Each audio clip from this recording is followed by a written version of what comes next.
Despite this evidence, Rick decided to proceed. Rick, you dumbass motherfucker! Oh my god! Rick!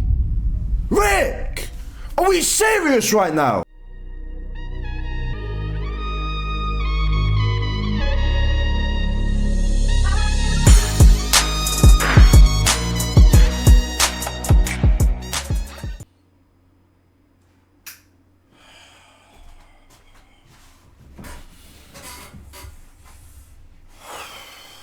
Wait, you're still here? Wait, listen, I can explain. Listen, guys, you see the background behind me? I've moved into the new place. I know. I've got my own place now, so you know what I mean? That means more streams, more uploads. And you know, better content in general, you feel me? Listen, I appreciate all you guys who are still here over on the YouTube page, and I appreciate all you guys. Yo, can you guys hear the rain? It's pouring outside right now. I appreciate all you guys who stuck with me over on the TikTok side as well. It's crazy that we're gonna be hitting 30k followers on TikTok soon. Like, I appreciate all you guys, but even more, I appreciate you guys that are here with me on YouTube. You feel me? Like, I feel like you guys over here on the YouTube, you know who you are. You guys are the real ones, bro. Anyways, without further ado, I don't want to stall too long. Let's get right into the video. Today we're watching the worst cave diving. Oh my days.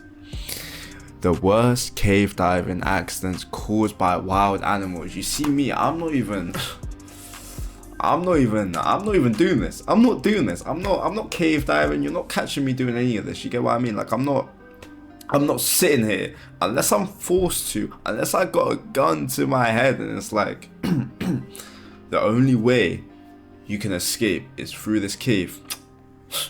Man, you know what? Even then, nah, just shoot me, bro. Like, I'm not doing that. But yeah, there's no amount of money that could get me to go cave diving. Even if there's no animals, even if I know there's no animals in there, it's like, I'm not doing it. You see all the guys that get stuck and they can't, like, that's like one of like my worst fears, like getting stuck and I can't free myself.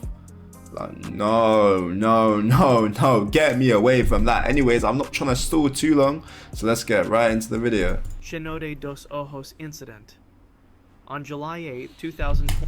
Already, I just gotta say, how no? Bro, what? Are you gonna tell me somebody got attacked by like one of them eels or one of them things? No. 21. No. Carlos Mendoza led an advanced cave diving expedition into Mexico's Cenote dos Ojos system. Carlos was 31 years old and had been teaching cave diving for 12 years. His clients were experienced divers, Janet Morrison, a 38-year-old underwater photographer specializing in cenote systems, and Tom Bradley, a 42-year-old technical diver from Texas. Cenote dos Ojos, meaning two eyes. You know what? It genuinely always amazes me. Why do people want to do this? Why would anybody want to do this? No, keep this away from me. Keep this far away from me.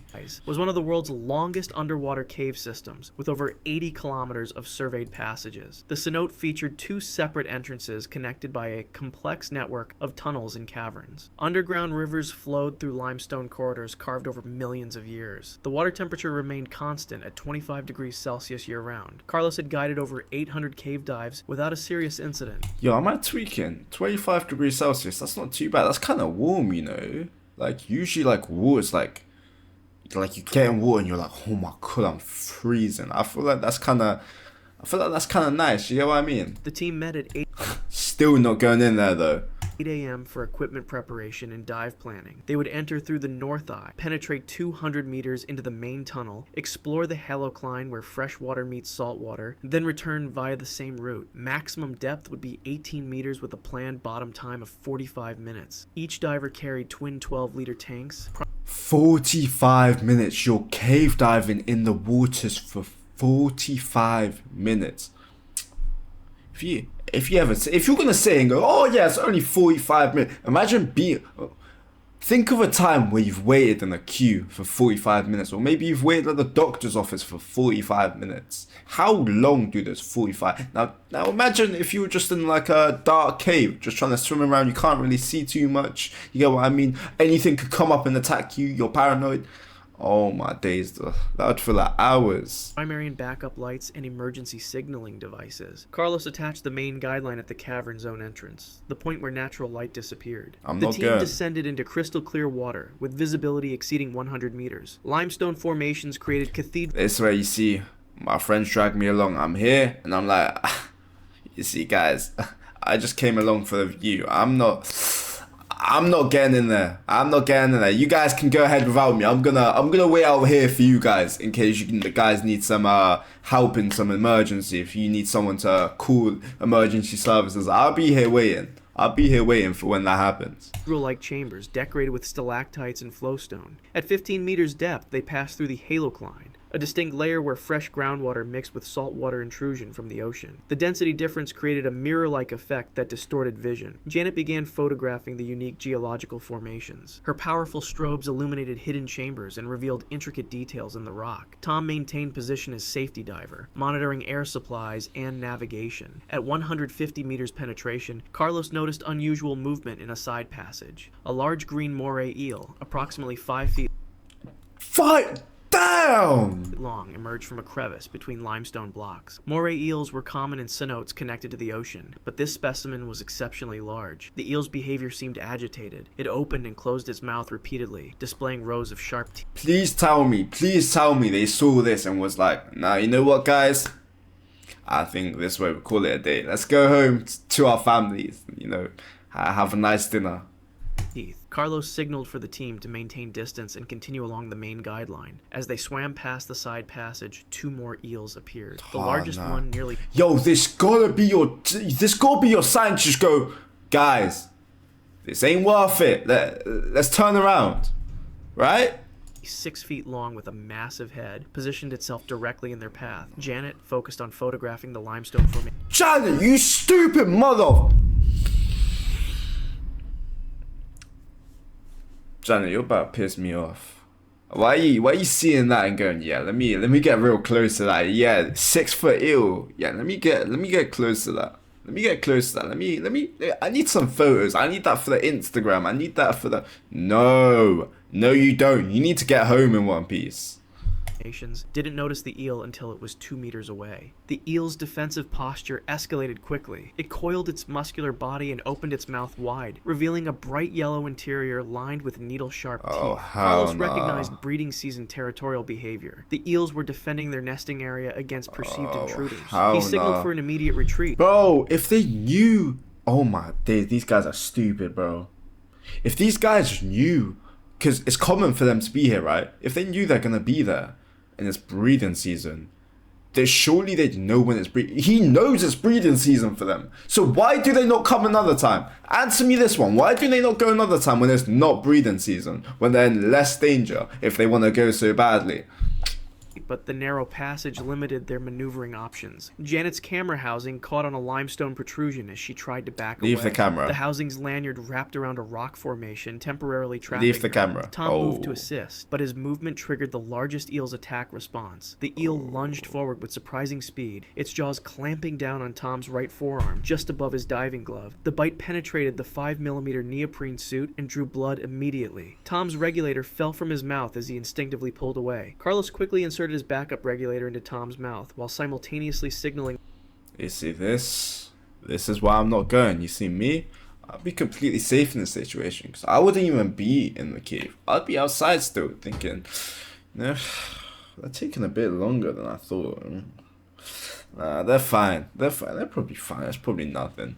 And I'm sat there having the time of my life, watching. Maybe if I got signal, maybe I've got YouTube on. Maybe maybe I'm flicking up some of my videos because just like because I'm just saying you guys should check them out. But yeah. For emergency ascent. The eel released its grip but remained aggressively positioned. Blood in the water attracted the attention of the other eels, which began moving toward the group. Janet freed herself from the... At this point, Tom gotta go. Listen, I'm sorry. I just gotta say, like, listen, Tom, you're bleeding everywhere. Like, I'm not turning into fish food because of you, bro. I'm sorry, bro. You're already injured, bro. You're just a casualty. Listen, we gotta optimize how many people survive, right? You can't all take us down. Can't take us all down. Limestone snag and activated her emergency signaling device. The three divers began a controlled emergency exit, following the guideline while Tom's arm continued bleeding. At 100 meters from the entrance, they encountered a fourth eel blocking their path. Carlos used his dive light to create bright flashes, temporarily disorienting the eel enough for the group to pass. They reached the cavern zone and ascended to 5 meters for a safety stop. Tom's bite wound required immediate medical attention. At the surface, Carlos administered first aid and called for emergency medical transport. Tom received 12 stitches at the local clinic and antibiotic treatment to prevent infection from the bacteria-laden mouth. Janet's photographs captured the moment before the attack, showing the eel's impressive size and aggressive posture. The incident report noted that breeding season made normally docile eels extremely territorial and dangerous to cave divers. Florida Springs incident. Bro, if they know enough to go cave diving, why would they not just wait for another time? Oh, it's like they wanted this to happen. Guys. Don't be like these guys. On September 22nd, 2020, Rick Patterson organized a cave diving trip to Ginnie Springs in northern Florida. Rick was 45 years old and owned a local dive shop. He had been diving Florida's spring systems for 20 years. His group included Michelle Santos, a 29-year-old cave diving instructor, Alex Thompson, a 33-year-old recreational diver visiting from Michigan, and Lisa Chang, a 24-year-old marine biology student from the University of Florida. Ginnie Springs was famous for its crystal clear water and extensive cave system. The main spring produced 72 million gallons. Are all of these like the... Okay, so the normal caves, the normal small caves that you wriggle across, they're not too bad, I'm guessing. Because, like, what I'm seeing so far is these all, like, you know, underwater caves, you feel me? Gallons of water daily at a constant temperature of 22 degrees Celsius. The spring entrance opened into a large basin. I mean, a bit colder than the last one, but I feel like 22 is, like, still, like, you know, you're getting there, and it's like... You know, you're not sat there going, you get me? Before narrowing into underwater passages that extended for miles through the limestone aquifer. September marked the beginning of alligator breeding season in Florida, when territorial males became increasingly aggressive. Local wildlife officials had posted warnings about unusual alligator activity near several spring systems. Rick had noticed the signs, but assumed they referred to surface encounters, not diving activities. The group arrived at 9 a.m.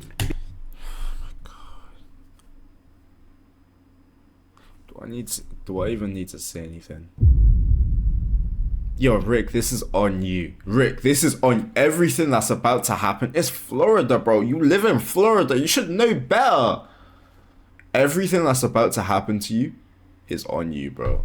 Began equipment preparation near the wooden dock. The water appeared unusually murky compared to Ginnie's typical gin-clear conditions. Tannins from recent rainfall had reduced visibility to about 15 meters instead of the normal 50 meters. Damn. Rick briefed the group on the cave system layout and emergency procedures. They would enter the main spring, descend to the cave mouth at 8 meters depth, and explore the first chamber for 30 minutes before returning. Alex had limited cave diving experience, so they planned a conservative penetration distance of 75 meters. Lisa carried underwater research equipment to collect water samples for her thesis on spring ecosystem health. As they entered the water, Rick noticed unusual ripples near the spring's edge where cypress...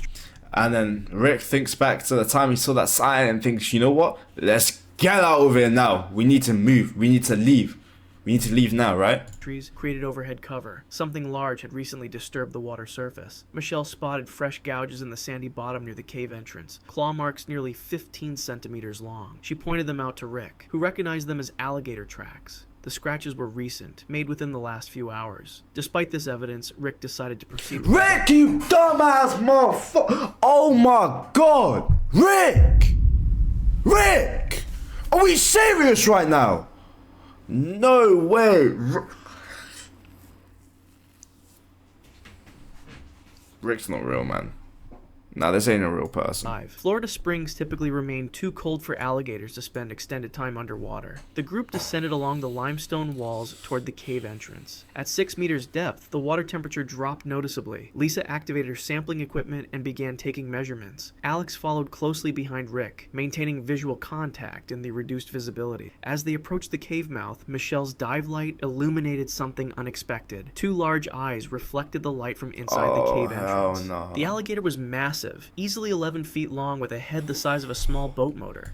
And that's where you know you're like, fuck. That's where that's when you close your eyes for a second and all you start hearing around you is just like, you wake up, you're like, where am I? Where am I? Is this the gates?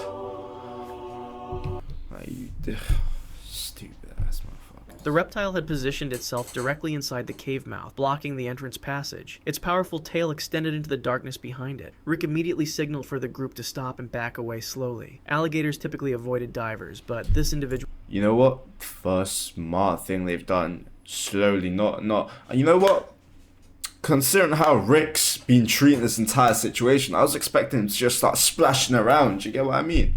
showed no signs of retreating. Instead, it maintained its position and began displaying aggressive behavior. The gator's mouth opened slightly, revealing rows of conical teeth designed for crushing. Its body language indicated territorial defense rather than predator-prey behavior. This was a breeding male defending his chosen territory. Alex, unfamiliar with alligator behavior, continued swimming forward despite Rick's signals. The movement... Oh my god, Alan. Bro, who put this team together? Why is everyone stupid? Listen, I ain't trying to say nothing. I'm just trying to say, listen, all groups need, you know, just one black guy in there, one black guy, one black female, you feel me? I feel like, you know, if I was in this group, right, I'd be like, listen guys, I don't think, you know, I don't think we should be, we'd be safe. We wouldn't even be in the water. Oh, alligators, okay. We go to a different place if we really wanted to do it that bad. I don't think we should be, you know, going into, you know, I don't think we should be going into alligator infested waters. You know, I know, hot take, I know, hot take. But like, I don't think it's too safe. Triggered the alligator's attack response. With explosive speed, the gator lunged from the cave entrance directly toward Alex. The reptile's jaws opened My fault, Alex. wide, revealing a pink mouth interior lined with 80 sharp teeth. Rick pushed Alex aside just as the alligator's jaws snapped shut where his torso had been moments earlier. The impact knocked Alex's regulator from his mouth and sent his mask flying. Michelle immediately moved Oh my days, why is Alex just a hazard, bro? to assist, inserting her backup regulator into Alex's mouth while he struggled to replace his mask. The alligator, having missed its target, began circling the group with increasing agitation. Its movements created powerful underwater currents that stirred up sediment from the bottom. Visibility dropped to less than 5 meters, making it impossible to track the predator's position. Rick activated his emergency whistle to alert surface support. The sound seemed to further agitate the alligator, which began tail slapping to assert dominance over its territory. Lisa, still focused on her research equipment, didn't realize the danger until Michelle grabbed her arm and pointed toward 2 more sets of eyes emerging from the shadows. No. No.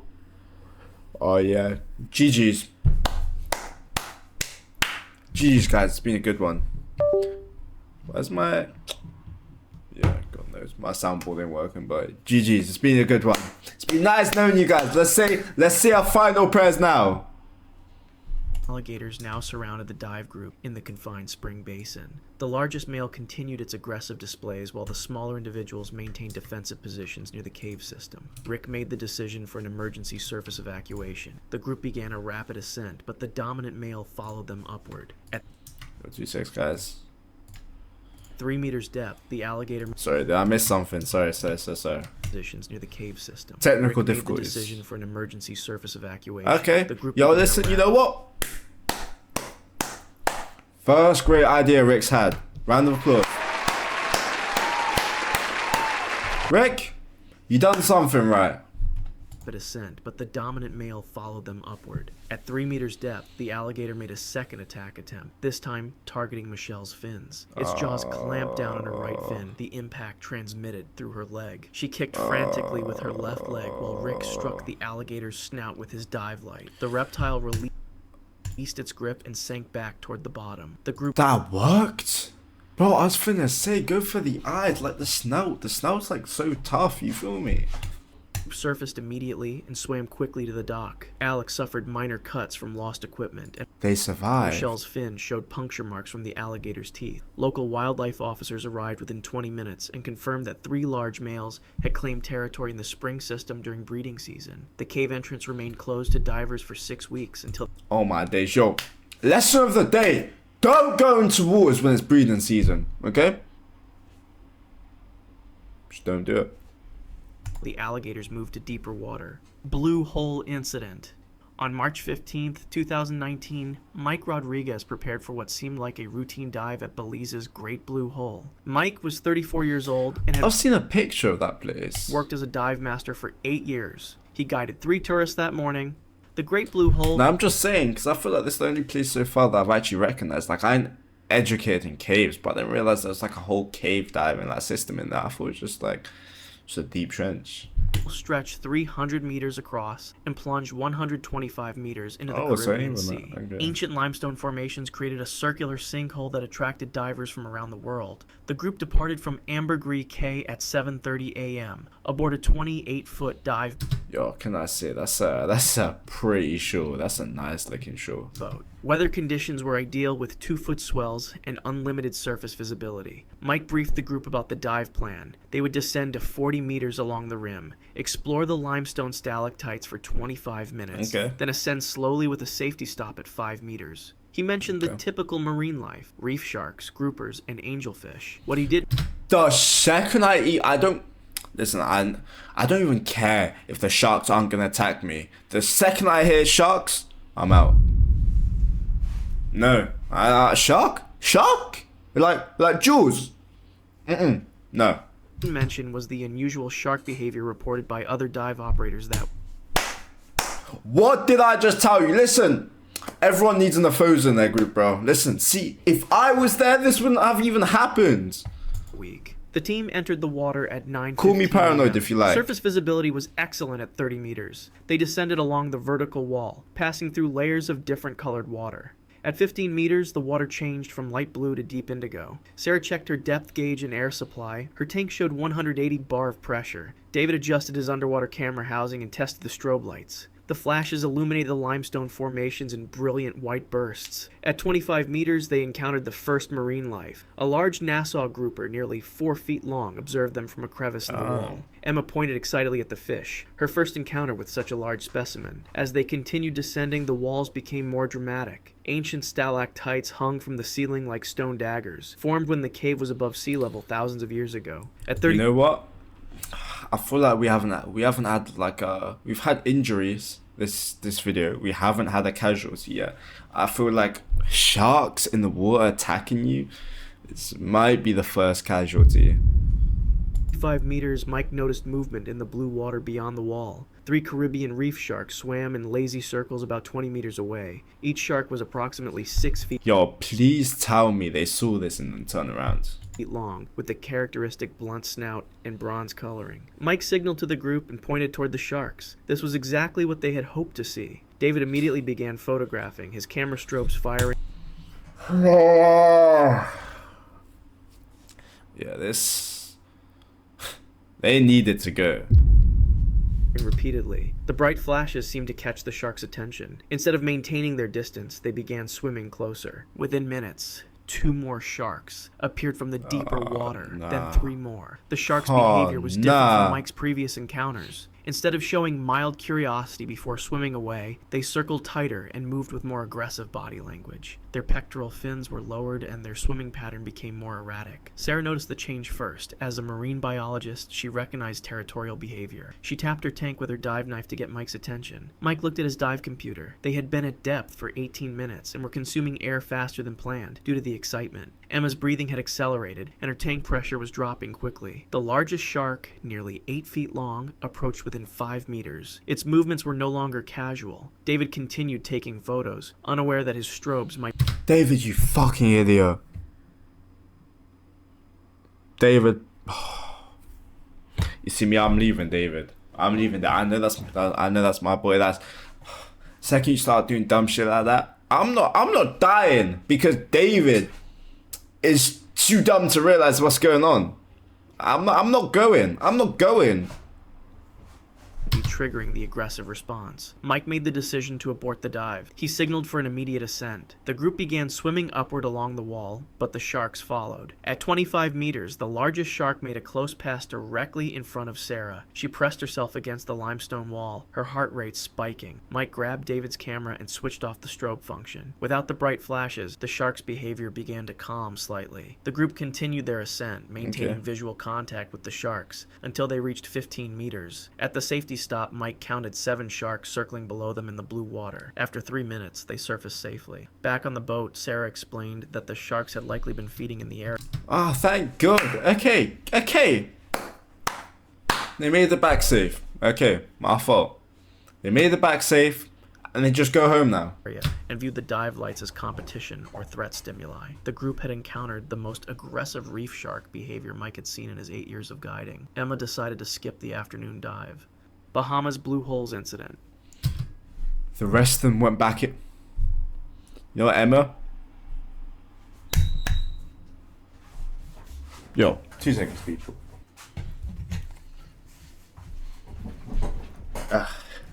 Yo, my fault, people. I'm back. There's someone at the door.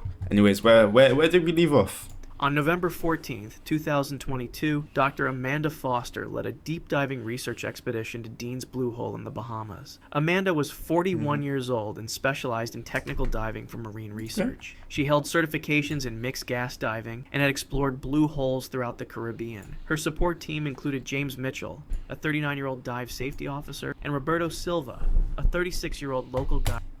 Okay, so they've they've got some experience under their belt. Okay.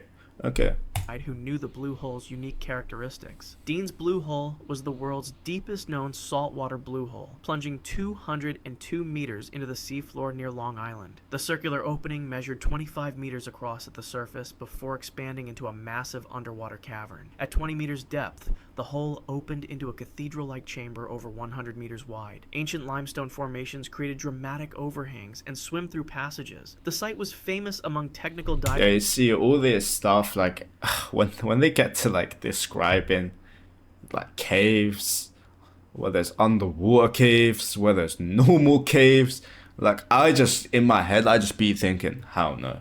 I'm not going. There's some things in life that I'm fine with never seeing. I'm fine with never going cave diving, never. There's just certain things that it just ain't worth the risk.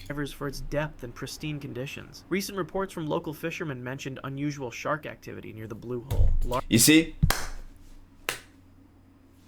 That's already enough for me to be like, nope. If I even wanted to go, that's already enough for me. Unusual shark activity? Say less. I'm not going. I'm not doing that.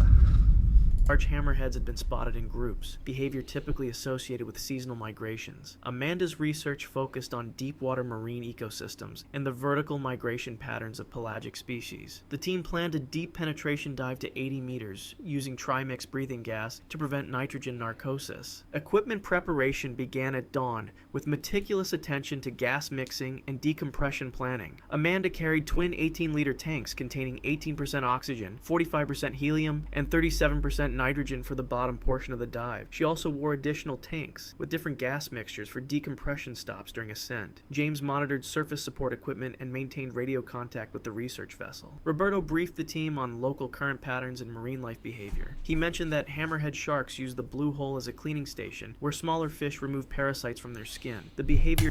Unusual shark behavior. They usually chill around here. Just saying, guys, I know I've said enough this video, but say it with me now. I'm not going. I'm not. Typically occurred at depths between 30 and 60 meters. At 8:30 a.m., the team entered the water in calm conditions with unlimited surface visibility. Amanda activated her dive computer and began descent along the eastern wall of the Blue Hole. At 15 meters, the walls opened dramatically into the main chamber. Sunlight filtering from above created cathedral lighting effects on the limestone formations. The water remained crystal clear with visibility exceeding 60 meters in all directions. At 25 meters, Amanda encountered the first marine life. life. A school of Caribbean reef sharks, about 8 individuals, swam in loose formation near the wall. Their behavior appeared normal, showing mild curiosity before continuing their patrol path. This last time it's reef sharks. This time it's reef sharks. At this point, I just hear the word shark, and I'm just not going. It's just a risk that I'm just not willing to take.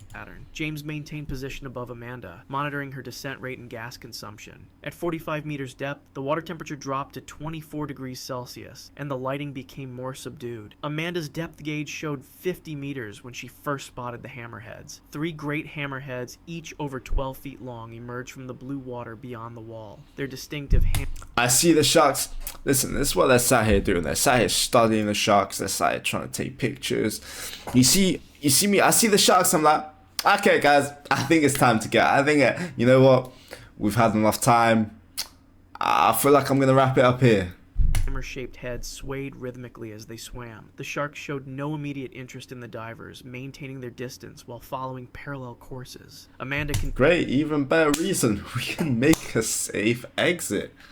Continued descending toward her target depth of 80 meters. At 65 meters, her dive computer indicated the beginning of significant nitrogen narcosis effects, despite the helium mixture. Technical divers called this depth range the Martini effect, where each additional 10 meters felt like drinking another alcoholic beverage. Amanda's thinking became slightly impaired, but her training and experience helped maintain proper procedures. At 72 meters depth, she encountered something unprecedented. A school of over 20 great hammerheads occupied the deepest visible portion of the blue hole. The sharks range from 10 to 15 feet in length, with several massive females that appeared to be pregnant. Their behavior suggested a congregation related to mating or feeding activities. Amanda had never Every time, listen, if I hear breeding season, if I hear, where they're mating, where they're laying, where they're, anything, or their territory, I'm gonna take the hints, right? Listen, I'm telling you, bro. God's trying to warn them. It's trying to warn them. Okay,